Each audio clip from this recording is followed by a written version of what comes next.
ഈ തേവാങ്ക് നടക്കുന്ന നല്ല ഗമേ അമ്മാവൻ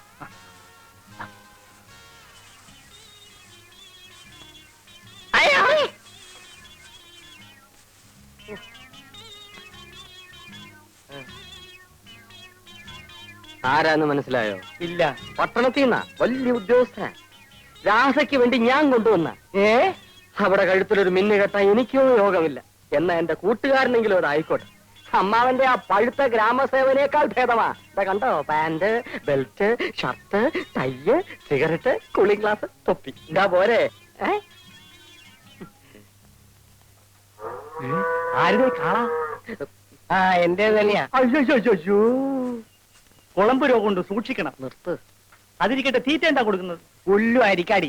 അതുപോരാ, തേങ്ങാ പിണ്ണാക്കും എള്ളും പിണ്ണാക്കും ഓക്കെ ഓയിലും. ഓക്കെ ആക്കാൻ കല്യാണ കാര്യം. എങ്ങനുണ്ട് അമ്മാവ എന്റെ കൊച്ചുകൂട്ടൻ? ആള് കൊള്ളാം.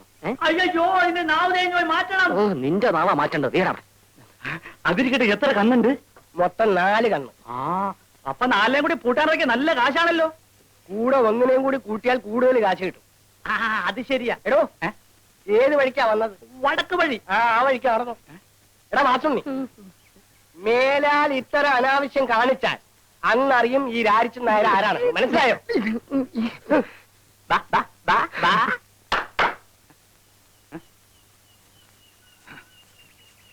പിന്നെ കല്യാണം നടന്നില്ലെങ്കിൽ കുഴപ്പമില്ല. കണ്ണ് 4 ഉണ്ടല്ലോ. എന്റെ കൂടെ പൂട്ടാൻ നിർത്തിയാ മതി.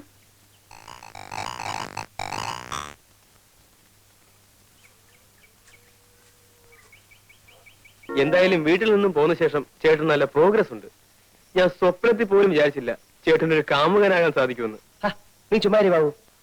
ഈ കാമുകൻ കീമുകൻ എന്നൊന്നും പറയുന്നത് എനിക്ക് ഇഷ്ടമല്ല. അതെല്ലാ കാമുകന്മാരും പറയുന്നതാ. ഇതങ്ങനല്ല. ജീവിതത്തിൽ സുഖവും ദുഃഖവും പങ്കിടാൻ ഒരു പങ്കാളി വേണം തോന്നി. മനസ്സിലിറങ്ങിയ ഒരു നാടൻ പെൺകുട്ടിയെ കണ്ടെത്തുകയും ചെയ്തു. ഇപ്പോ ആകെ കൂടെ അസ്വസ്ഥതയായി. അത് എക്സ്പീരിയൻസ് ഇല്ലാത്തതുകൊണ്ടാ. എന്താ ചേട്ടന്റെ പ്ലാൻ? അവളെ ഉടനെ വിവാഹം കഴിക്കുക. സംഗതി സീരിയസ് ആയ നിലയ്ക്ക് കല്യാണം ഉടനെ നടത്തുന്നതാണ് ബുദ്ധി. അതാ ഞാനും ആലോചിച്ചത്. വീട്ടിൽ പോയി നമ്മുടെ അച്ഛനോടും അമ്മയുടെ വിവരം പറഞ്ഞാലോ? ഐഡിയ കൊള്ളാം. പക്ഷെ അവിടെ ചെന്നാൽ മിസസ് തമ്പിയുടെ മകളെ കഴുത്ത് തൂക്കിയിട്ട് അവർ ചേട്ടനെ വിടും. പിന്നെ എന്ത് ചെയ്യും ബാബു? ഇത്തരം കാര്യങ്ങള് ചേട്ടനും അനിയനും തമ്മിൽ സംസാരിക്കുന്നത് ശരിയാണോ? നീ പറഞ്ഞേ. പ്രായപൂർത്തിയായ ഒരാൾക്ക് കല്യാണം കഴിക്കാൻ പെണ്ണിന്റെ അല്ലാതെ വേറെ ആരുടെ അനുവാദം വേണ്ട. അറിയാമോ ചേട്ടന്? അത് ശരിയല്ല. കാരണം നമ്മൾ നേരായ മാർഗത്തിൽ കൂടെ സഞ്ചരിച്ചില്ലെങ്കിൽ. നേരായ മാർഗമാണ് ഈ പറയുന്നത്. എന്തായാലും നമ്മുടെ ഡാഡിയും മമ്മിയും ഇതിന് സമ്മതിക്കില്ല. ആ നിലയ്ക്ക് കല്യാണം കഴിഞ്ഞിട്ട് അവരെ അറിയിക്കുന്നതല്ലേ നല്ലത്. അല്ല ബാബു, ഈ കല്യാണം എന്നൊക്കെ പറയുമ്പോ എന്താന്ന് വെച്ചാല് എനിക്ക് പേടിയാവുന്നു. പേടിയും പ്രേമവും ഒരു കുടയുടെ കീഴിൽ പോവില്ല. ചേട്ടൻ ധൈര്യമായിരിക്കെ. നമുക്ക് ആ പെൺകുട്ടിയുടെ വീട്ടിൽ പോയി കല്യാണം ആലോചിക്കാം.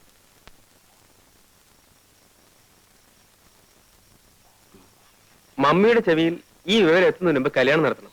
അല്ലെങ്കിൽ എന്താ ഉണ്ടാവുന്നറിയോ? അവിടെ മറ്റേ പ്രശ്നം ചൂടുപിടിച്ചിരിക്കുക. ഇപ്പം രാധയുടെ വീട്ടിലേക്ക് ആര് പോവും ആലോചിക്കാൻ? അതിനൊക്കെ ഞാൻ മതി ചേട്ടാ. ഒരു കാരണവരെ കൂടി സംഘടിപ്പിച്ചാൽ പരിപാടി ഉഗ്രനായി. അല്ല, കാരണവരെയൊക്കെ സംഘടിപ്പിക്കാം. എന്നാ ബാക്കി കാര്യം ഞാൻ ഏറ്റു. ഞങ്ങൾക്ക് സമ്മതമാണ്. എന്നാലും കാരണവന്മാർ തമ്മിൽ ഇതിനെപ്പറ്റി ഒന്ന് സംസാരിക്കുക, ജാതകം കൈമാറുക, ഇങ്ങനെയൊക്കെ ചില നാട്ടാചാരങ്ങളൊക്കെ ഇല്ലേ? പട്ടണത്തിൽ എവിടെയാ നാട്ടാചാരം? അതൊക്കെ നമ്മുടെ ഇവിടെ അല്ലേ. അവിടെ ഇപ്പൊ താലി കെട്ടണമെന്ന് പോലും ഇല്ല. എങ്കിലും അവരിവിടം വരെ വരാതെ. ഞങ്ങളോട് ഡാഡിയും മമ്മിയും പണ്ടേ പറഞ്ഞിട്ടുള്ളതാ. ഇക്കാര്യത്തിൽ ഞങ്ങളൊന്ന് തീരുമാനിക്കുന്നു, അതവർക്ക് സന്തോഷമാണ്. അല്ല, നമ്മുടെ മര്യാദ അനുസരിച്ച്. മര്യാദയല്ലേ അവര് പറഞ്ഞത്? ഇത്തരം കാര്യങ്ങളൊക്കെ അധികം നീട്ടിക്കൊണ്ടുപോകാതിരിക്കുന്ന ഭംഗി. കല്യാണത്തിനെങ്കിലും അവര് വരുവോ? അതറിയില്ല. എന്തായാലും ഞാനുണ്ടാവും. ചേട്ടനൊന്ന് വഴിമാറി കിട്ടിയിട്ട് വേണം അനിയന് പ്രവേശിക്കാൻ, അല്ലേ? നല്ലൊരു ദിവസം നോക്കി നമുക്കങ്ങ് നടത്താം. അതെ, ചേട്ടൻ കല്യാണത്തിന് സമ്മതിക്കില്ലെന്ന് പറഞ്ഞ് മമ്മിക്ക് വലിയ സങ്കടമായിരുന്നു. അവരെ നമുക്കൊന്ന് അത്ഭുതപ്പെടുത്തുകയും ചെയ്യാം. എന്നാ പിന്നെ എല്ലാവരും തീരുമാനിക്കുന്ന പോലെ അങ്ങ് ആയിക്കോട്ടെ. ഇതാ കാണുന്ന പണി, ഇതാ പണി, ഇതാ പണി.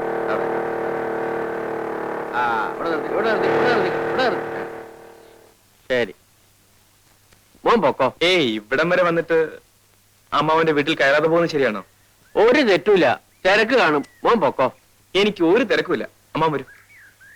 എന്താ വാതിലേക്ക് അടച്ചിട്ടിരിക്കുന്നത്? ഇവിടെ ആരുമില്ലേ? ഉണ്ടല്ലോ. ആരുടെ വാല് തുറന്നോളൂ, വാല് തുറന്നോളൂ. ഞാൻ വന്നു. ഹലോ, മകളാണോ? അല്ല, ഭാര്യ. ഓ, ഐ എം സോറി. ഇരിക്കൂ. Thank you.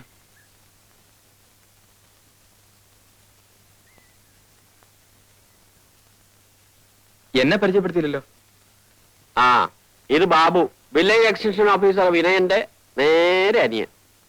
ചേട്ടന് പരിചയം ഉണ്ടായിരിക്കും. ഇല്ല. വിനയം വളരെ തിരക്കുള്ള ആളല്ലേ, ഞാൻ വിളിച്ചോണ്ടൊന്നും ബുദ്ധിമുട്ടിക്കാറില്ല.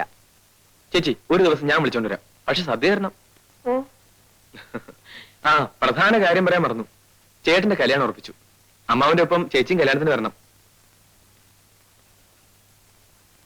കൊണ്ടുവരണം അമ്മാവ, ഇല്ലെങ്കിൽ ഞാൻ ഇവിടെ നിന്ന് പിടിച്ചോണ്ട് പോകും. കുടിക്കാൻ എന്തെങ്കിലും കൊണ്ടുവരട്ടെ? ഒന്നും വേണ്ട, ഞാൻ പിന്നീട് വരാം. അപ്പൊ കല്യാണത്തിന് കാര്യം മറക്കണ്ട കേട്ടോ. പറ്റേ അമ്മാവ. ആ,